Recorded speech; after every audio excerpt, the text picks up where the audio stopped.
ಎಲ್ಲರಿಗೂ ನಮಸ್ಕಾರಗಳು. ಮಾತು ವಿತ್ ಮಾಲಿನಿ ಕಾರ್ಯಕ್ರಮಕ್ಕೆ ತಮಗೆಲ್ಲರಿಗೂ ಸ್ವಾಗತ. ನಾನು ಪ್ರೊಫೆಸರ್ ಸುತ್ತೂರ್ ಎಸ್ ಮಾಲಿನಿ, ಅಧ್ಯಕ್ಷರು, ಜೆನೆಟಿಕ್ಸ್ ಮತ್ತು ಜೀನೋಮಿಕ್ಸ್ ಅಧ್ಯಯನ ವಿಭಾಗ, ಮೈಸೂರು ವಿಶ್ವವಿದ್ಯಾನಿಲಯ. ಸಾಮಾನ್ಯವಾಗಿ ವೈದ್ಯರು ಯಾವಾಗಲೂ ಹೇಳ್ತಾರೆ, ನೀವು ಸಸ್ಯಾಹಾರಿಗಳಾಗಿ ಹೆಚ್ಚು ಸಸ್ಯಾಹಾರವನ್ನು ಬಳಕೆ ಮಾಡಿ, ಮುಖ್ಯವಾಗಿ ಹಣ್ಣುಗಳು, ಸೊಪ್ಪುಗಳು, ತರಕಾರಿಗಳು, ಮೊಳಕೆ ಕಾಳುಗಳು ಇದನ್ನೆಲ್ಲ ಸೇವನೆ ಮಾಡಿ. ಅಪರೂಪಕ್ಕೊಮ್ಮೆ ಮಾಂಸಾಹಾರ ತಿನ್ನುವುದರಲ್ಲಿ ಏನು ತಪ್ಪಿಲ್ಲ, ಆದರೆ ನಮ್ಮ ದಿನನಿತ್ಯದ ಆಹಾರದಲ್ಲಿ ಸಸ್ಯಾಹಾರ ಹೆಚ್ಚು ಇರಲಿ ಅಂತ ಸಾಮಾನ್ಯವಾಗಿ ಎಲ್ಲ ಹೇಳ್ತಾರೆ. ಅದರಿಂದ ಅನುಕೂಲ ತುಂಬ ಜಾಸ್ತಿ ಇರುತ್ತೆ ಅಂತ. ಹಾಗಾದರೆ ಸಸ್ಯಾಹಾರ ತಿಂದಾಗ ಏನಾಗುತ್ತೆ ಅಂದರೆ ನಮಗೆ ಬೇಕಾದಷ್ಟು ವಿಟಮಿನ್ಗಳು ಸಿಗುತ್ತೆ, ಜೊತೆಯಲ್ಲಿ ಕೆಲವೊಂದು ರಾಸಾಯನಿಕಗಳಿರುತ್ತೆ. ಪ್ರತಿಯೊಂದು ಸಸ್ಯದಲ್ಲೂ ಅದರದೇ ಆದ ವೈಶಿಷ್ಟ್ಯ ರೀತಿಯ ರಾಸಾಯನಿಕಗಳಿದೆ. ನೀವು ಯಾವುದೇ ಸಸ್ಯ ತೆಗೆದುಕೊಳ್ಳಿ, ಯಾವುದೇ ಹಣ್ಣು ತೆಗೆದುಕೊಳ್ಳಿ, ಅದರಲ್ಲಿ ವಿಟಮಿನ್ಗಳು ಇರ್ಬೋದು, ಅದರ ಜೊತೆಗೆ ಕೆಲವೊಂದು ರಾಸಾಯನಿಕಗಳು ವೈಶಿಷ್ಟ್ಯ ರೀತಿಯ ಅದರದೇ ಆದ ರಾಸಾಯನಿಕಗಳಿರುತ್ತೆ. ಹಾಗಾದರೆ ಸಸ್ಯಗಳಲ್ಲಿ ಏನಕ್ಕೆ ಈ ರಾಸಾಯನಿಕಗಳು ಇದೆ, ಈ ಕೆಮಿಕಲ್ಸ್ಗಳಿದೆ ಅಂತ ನಾವು ನೋಡೋದಾದರೆ, ಅವುಗಳು ಸಸ್ಯಗಳಿಗೆ ನಮ್ಮ ಥರ ಚಲನೆ ಇಲ್ಲ ಅದಕ್ಕೆ, ಮತ್ತು ಅವುಗಳಿಗೆ ಕೈಕಾಲು ಏನೂ ಇಲ್ಲ. ಅವುಗಳು ಕೀಟಗಳಿಂದ, ಬೇರೆ ಜೀವಿಗಳಿಂದ ತಮ್ಮನ್ನು ತಾವು ರಕ್ಷಣೆ ಮಾಡ್ಕೋಬೇಕು ಅನ್ನೋದಾದರೆ, ಅವು ಉಳಿಬೇಕು, ಅವನ್ನು ತಿಂದಾಕಬಾರ್ದು, ಕೀಟಗಳು ಅಥವಾ ಬೇರೆ ಪ್ರಾಣಿಗಳು ಏನು ತಿನ್ನಬಾರ್ದು ಅನ್ನೋದಾದರೆ ಅವು ಒಂದು ರೀತಿಯ ರಾಸಾಯನಿಕಗಳನ್ನು ಬಿಡುಗಡೆ ಮಾಡುತ್ತೆ. ಆ ರಾಸಾಯನಿಕಗಳನ್ನು ನಾವು ಫೈಟೋಕೆಮಿಕಲ್ಸ್ ಅಂತ ಕರಿತೀವಿ. ಅದು ತನ್ನ ರಕ್ಷಣೆಗೋಸ್ಕರ ಮಾಡ್ಕೊಳ್ಳೋ ಅಂಥದ್ದು. ಜೊತೆಗೆ ಪರಿಸರದಲ್ಲಿರುವ ಒತ್ತಡಗಳು ಅದನ್ನು ತಡ್ಕೊಳ್ಳೋಕ್ಕೆ ಮಾಡ್ಕೊಳ್ಳೋ ಅಂಥದ್ದು. ಅದರ ಜೊತೆಗೆ ಅದರಲ್ಲಿರುವ ಬಣ್ಣ ಅಥವಾ ಸುವಾಸನೆ ಇದೆಯಲ್ಲ, ಅದು ಪಾಲಿನೇಷನ್ ಅಥವಾ ಪರಾಗಸ್ಪರ್ಶ, ಅದು ಅದರ ಒಂದು ಸಂತತಿ ಜಾಸ್ತಿ ಆಗಬೇಕು ಅಂದರೆ ಈ ಪರಾಗಸ್ಪರ್ಶ ಪ್ರಕ್ರಿಯೆ ನಡಿಬೇಕು. ಅದು ಈ ಜೇನು ನೊಣಗಳಿಂದ ನಡೆಯುವಂಥದ್ದು, ಕೀಟಗಳಿಂದ ಈ ಪರಾಗಸ್ಪರ್ಶ ಕ್ರಿಯೆ ನಡೆಯುತ್ತೆ. ಅದು ಪರಾಗಸ್ಪರ್ಶ ಕ್ರಿಯೆ ನಡೀಬೇಕು ಅಂದರೆ ಅದರಲ್ಲಿ ಒಂದು ಮಕರಂದ ಇರಬೇಕು, ಅದಕ್ಕೊಂದು ಬಣ್ಣ ಇರಬೇಕು, ಅದಕ್ಕೊಂದು ಸುವಾಸನೆ ಇರಬೇಕು.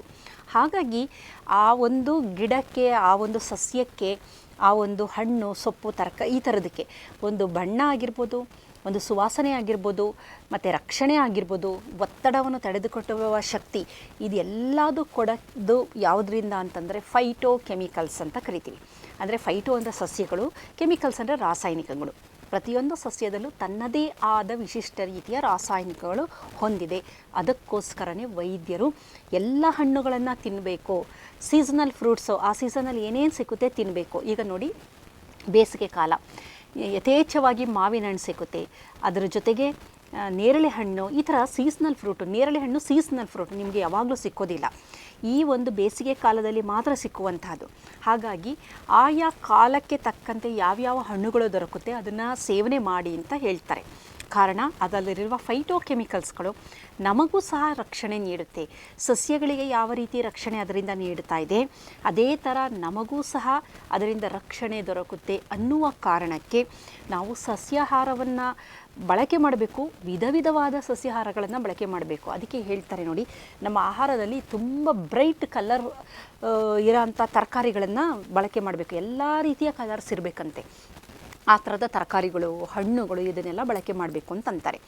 ಕಾರಣ ಏನು ಅಂತಂದರೆ, ಏನೇನಿರುತ್ತೆ ಇದರಲ್ಲಿ ಫೈಟೋಕೆಮಿಕಲ್ ಅಂತಂದರೆ, ಫಿನಾಲಿಕ್ ಕಾಂಪೌಂಡ್ ಇರುತ್ತೆ. ಅದರಲ್ಲಿ ಬಹಳ ಮುಖ್ಯವಾಗಿ ಕರ್ಕ್ಯುಮಿನ್ ಆಗಿರ್ಬೋದು, ಅರಿಶಿಣದಲ್ಲಿರುವ ಕರ್ಕ್ಯುಮಿನು, ಆಮೇಲೆ ದ್ರಾಕ್ಷಿಯಲ್ಲಿರುವ ರೆಸ್ವೆರಿಟ್ರಾಲು, ಇವುಗಳೆಲ್ಲ, ಆಮೇಲೆ ಟೀಯಲ್ಲಿರುವ ಕ್ಯಾಟೆಚಿನ್ನು, ಇವೆಲ್ಲ ಫಿನಾಲಿಕ್ ಕಾಂಪೌಂಡು. ಇವು ಸಸ್ಯಕ್ಕೆ ರಕ್ಷಣೆ ಕೊಡುತ್ತೆ ಮತ್ತು ನಮಗೂ ಸಹ ರಕ್ಷಣೆ ಕೊಡುತ್ತೆ.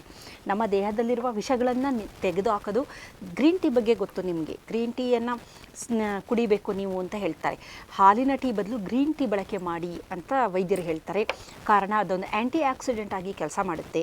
ದೇಹದ ಒಳಗಡೆ ಅದು ಹೋದಾಗ ದೇಹದಲ್ಲಿರುವ ವಿಷವನ್ನು ನಿರ್ವಿಷಯುಕ್ತ ಮಾಡಲು ಬಹಳ ಸಹಾಯ ಮಾಡುತ್ತೆ. ಹಾಗಾಗಿ ಕ್ಯಾಟೆಚಿನ್ ಇರುವುದರಿಂದ ಗ್ರೀನ್ ಟೀಯನ್ನು ಬಳಕೆ ಮಾಡಿ ಅಂತ ಹೇಳ್ತಾರೆ. EGCG ಅಂತ ಕರೀತಾರೆ, ಅದೊಂದು ಅಂಶ ಅದರಲ್ಲಿದೆ. ಅದೇ ರೀತಿ ಕ್ಯಾರೋಟಿನಾಯ್ಡ್ಗಳು, ಕ್ಯಾರೋಟಿನಾಯ್ಡಲ್ಲಿ ಬೀಟಾ ಕೆರೋಟಿನ್ ನಮ್ಗೆ ಗೊತ್ತು, ಕ್ಯಾರೆಟಲ್ಲಿದೆ. ಲೈಕೋಪಿನ್ ಟೊಮೆಟೊದಲ್ಲಿದೆ, ಲ್ಯೂಟಿನ್ ಸೊಪ್ಪಿನಲ್ಲಿದೆ.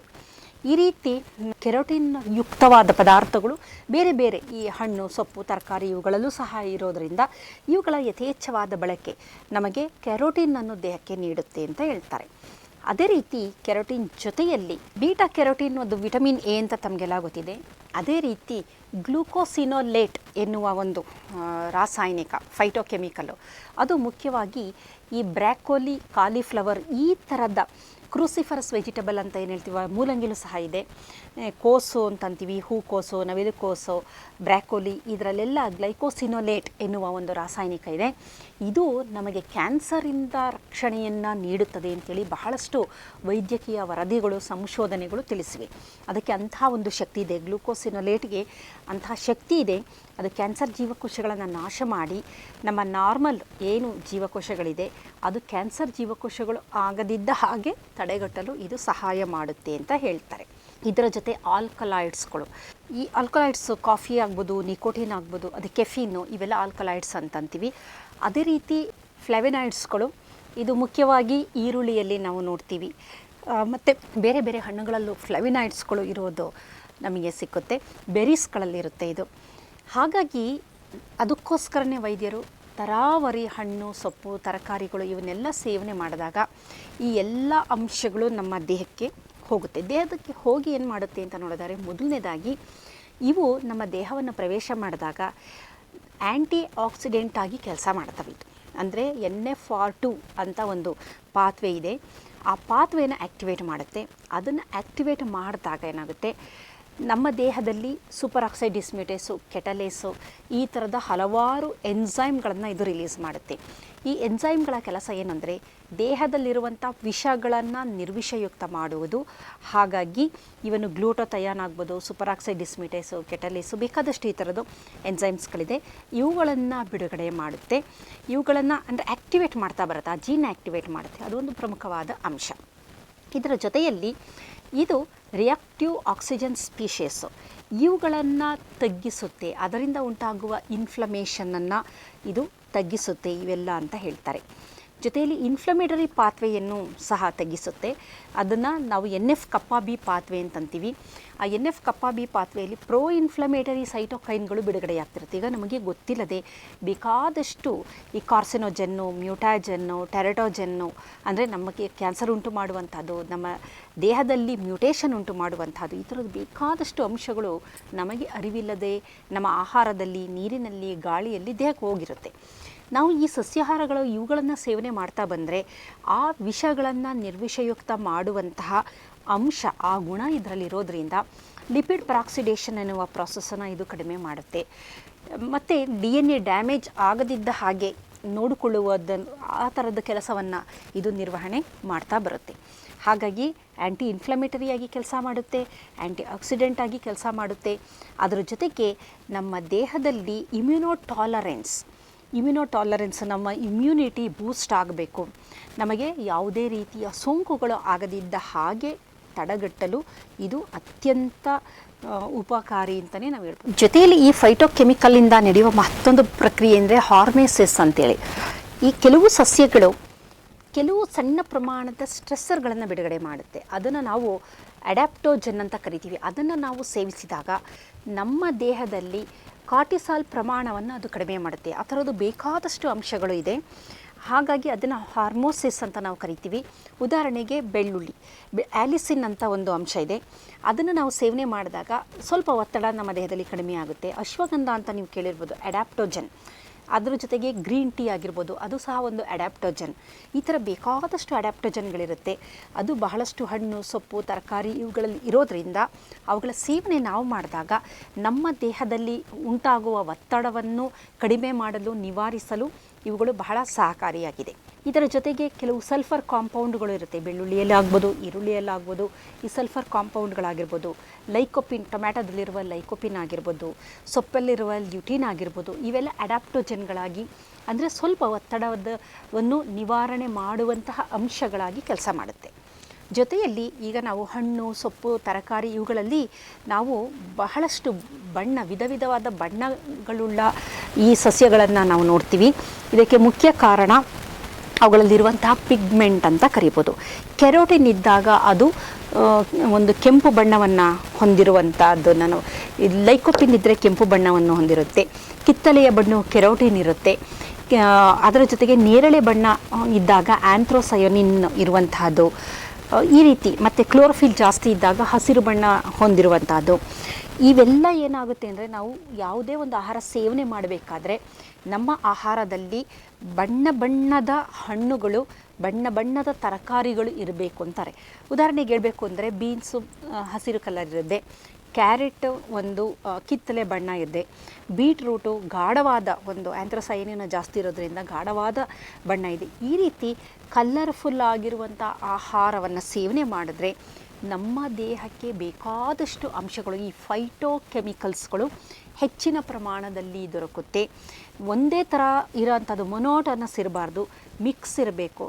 ಅದೇ ರೀತಿ ನಾವು ಈ ಕ್ಯಾಪ್ಸಿಕಮ್ ಅಂತೀವಲ್ಲ, ಕ್ಯಾಪ್ಸಿಕಮಲ್ಲಿ ಬಹಳಷ್ಟು ಬಣ್ಣಗಳ ಕ್ಯಾಪ್ಸಿಕಮ್ ಅಥವಾ ದಪ್ಪ ಮೆಣಸಿನಕಾಯಿ ಅಂತ ಅಂತೀವಲ್ಲ, ಅದರ ಹಸಿರು ಬಣ್ಣದ್ದಿರದೆ, ಕೆಂಪು ಬಣ್ಣದ್ದಿದೆ, ಹಳದಿ ಬಣ್ಣದಿದೆ, ಈ ಥರ ಬಣ್ಣ ಬಣ್ಣದ ವೆರೈಟಿ ಈ ಒಂದು ದಪ್ಪ ಮೆಣಸಿನಕಾಯಿ ಸಿಕ್ಕುತ್ತೆ. ಏಕೆಂದರೆ ಒಂದೊಂದರಲ್ಲೂ ಬೇರೆ ಬೇರೆ ಕಲರ್ಸ್ಗಳಿರುತ್ತೆ, ಅಂದರೆ ರಾಸಾಯನಿಕಗಳಿರುತ್ತೆ. ಹಾಗಾಗಿ ಇಂಥವುಗಳ ಸೇವನೆ ನಾವು ಮಾಡಿದಾಗ ದೇಹದಲ್ಲಿ ಶೇಖರಣೆಯಾಗಿರುವ ಈ ರಾಸಾಯನಿಕಗಳ ಪ್ರಮಾಣ ಕಡಿಮೆಯಾಗುತ್ತೆ. ಜೊತೆಯಲ್ಲಿ ಬಹಳ ಪ್ರಮುಖವಾಗಿ ಫೈಟೋಕೆಮಿಕಲ್ ಉಪಯೋಗ ಏನು ಅಂತಂದರೆ ಸೈಟೋಕೈನ್ಗಳು, ಇನ್ಫ್ಲಮೇಷನ್ ಉಂಟು ಮಾಡುವ ಸೈಟೋಕೈನ್ಗಳನ್ನು ತಗ್ಸುತ್ತೆ. ಕಾಕ್ಸ್ ಅಂತ ಒಂದು ಪಾತ್ವೆ ಇದೆ, ಕಾಕ್ಸ್ ಪಾತ್ವೆ ಅಂತ, ಅದು ಸಹ ಇನ್ಫ್ಲಮೇಷನ್ ಉಂಟು ಮಾಡುವುದು. ಹಾಗಾಗಿ ಅದನ್ನು ಸಹ ತಗ್ಗಿಸುತ್ತೆ. ಒಟ್ಟಿನಲ್ಲಿ ಹೇಳಬೇಕು ಅಂತಂದರೆ ಹಣ್ಣು ಸೊಪ್ಪು ತರಕಾರಿಗಳನ್ನ ಸೇವನೆ ಮಾಡೋದ್ರಿಂದ ನಮಗೆ ವಿಟಮಿನ್ಗಳು ದೊರಕುತ್ತೆ, ಖನಿಜಾಂಶ ಲವಣಾಂಶ ಸಿಕ್ಕುತ್ತೆ, ಫೈಟೋಕೆಮಿಕಲ್ಸ್ಗಳು, ಅದರಲ್ಲಿರುವ ಫೈಟೋಕೆಮಿಕಲ್ಸ್ಗಳು ನಮ್ಮ ದೇಹಕ್ಕೆ ಪೂರಕವಾಗಿ ನಮ್ಮ ದೇಹದಲ್ಲಿರುವ ವಿಷಗಳನ್ನು ನಿರ್ವಿಷಯುಕ್ತ ಮಾಡಿ ಬಹಳಷ್ಟು ಒಳ್ಳೆಯ ಜೀನ್ಗಳನ್ನು ಆ್ಯಕ್ಟಿವೇಟ್ ಮಾಡಿ ನಮ್ಮ ಆ್ಯಂಟಿ ಆಕ್ಸಿಡೆಂಟ್ ಸಿಸ್ಟಮ್ ವರ್ಕ್ ಆಗಬೇಕು, ನಮ್ಮ reactive oxygen species ತಗ್ಗಬೇಕು, inflammatory pathway ತಗ್ಗಬೇಕು.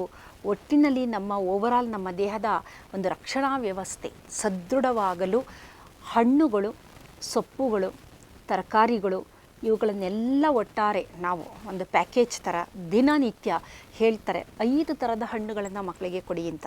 ಅಂದರೆ ಇಡೀ ಒಂದು ಆ್ಯಪಲ್ಲು, ಒಂದು ಬಾಳೆಹಣ್ಣು, ಒಂದು ಕೊಡೋದಲ್ಲ, ಅವರು ಕೊಡುವ ಒಂದು ಬೌಲು ಅಂತ ಒಂದು ಇದರಲ್ಲಿ ನಾವು ಹಣ್ಣುಗಳನ್ನು ಕೊಟ್ಟರೆ ಅದರಲ್ಲಿ 5 ಥರದ ಹಣ್ಣು ಅಥವಾ 5 ಆಗಲಿಲ್ಲ ಅಂದರೆ ಕಡೆಯ ಪಕ್ಷ 3 ಥರದ ಹಣ್ಣುಗಳನ್ನು ಮಕ್ಕಳಿಗೆ ತಿನ್ನಲು ಕೊಡಬೇಕು.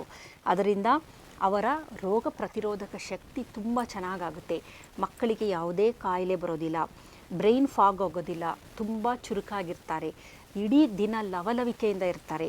ಇಷ್ಟೆಲ್ಲ ಆಗಬೇಕು ಅಂತಂದರೆ ನಾವು ಈ ಹಣ್ಣುಗಳು, ಸೊಪ್ಪುಗಳು, ತರಕಾರಿಗಳನ್ನು ಸೇವನೆ ಮಾಡ್ತಾ ಬಂದರೆ ಒಟ್ಟಾರೆ ಪರಿಪೂರ್ಣ ಆರೋಗ್ಯ, ದೈಹಿಕವಾಗಿ ಮಾನಸಿಕವಾಗಿ ಎಲ್ಲ ರೀತಿ ನಾವು ಆರೋಗ್ಯ ಪಡಿಬೇಕು ಅಂದರೆ ಸಸ್ಯಾಹಾರ ಅತ್ಯುತ್ತಮವಾದ ಆಹಾರ. ಎಲ್ಲ ಅಂಶಗಳು, ಫಿನಾಲಿಕ್ ಕಾಂಪೌಂಡು, ಆಲ್ಕಲಾಯ್ಡು, ಫ್ಲೆವಿನಾಯ್ಡು, ಗ್ಲೈಕಾಸಿನೋಲೇಟ್ಸ್ಗಳಾಗಿರ್ಬೋದು, ಈ ಥರ ಎಲ್ಲ ಅಂಶಗಳು ಅದರಲ್ಲಿರೋದ್ರಿಂದ ಅದು ದೇಹಕ್ಕೆ ಪೂರಕವಾದ ಆಹಾರ ಅಂತಲೇ ಅನ್ಬೋದು. ನಮಸ್ಕಾರ.